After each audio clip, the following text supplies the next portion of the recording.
Сәлеметсіздер ме? Бүгінгі сабағымыз зат есімнің тәуелденуі. Зат есімнің тәуелденуінің жекеше түрін талдаймыз. Тәуелдік жалғау, окончание принадлежности, жекеше түрі, единственное числе, жақ, лицо, менің, мой, моя, мое. Тұрпайы түрі, грубая форма, сенің, твой, твоя, твое. Сыпайы түрі, вежливая форма, сіздің, ваш, ваша.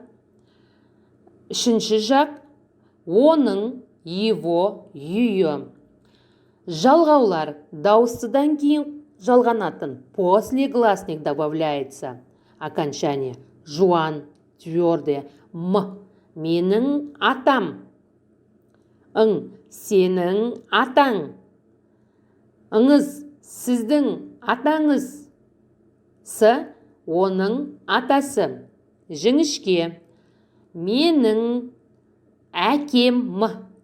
Сенің әкең, ың. Сіздің әкеңіз, іңіз. Оның әкесі, с.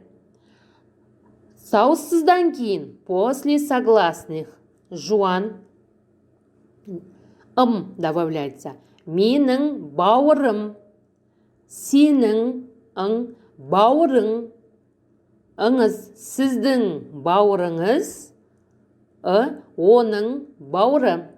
Жіңішке, мягкие, менің інім, сенің інің, сіздің ініңіз, іңіз, оның інісі.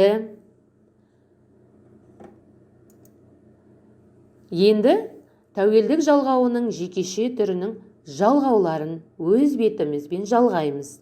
Теперь самостоятельно добавим окончание. Менің қарындасым, менің атам, менің інім, сенің қарындасың, сенің атаң, сенің інің, сіздің қарындасыңыз, сіздің атаңыз, сіздің ініңіз, оның қарындасы, оның атасы, оның інісі. Жекеше түріне отбасы мүшелерін талдау. Сау болыңыздар.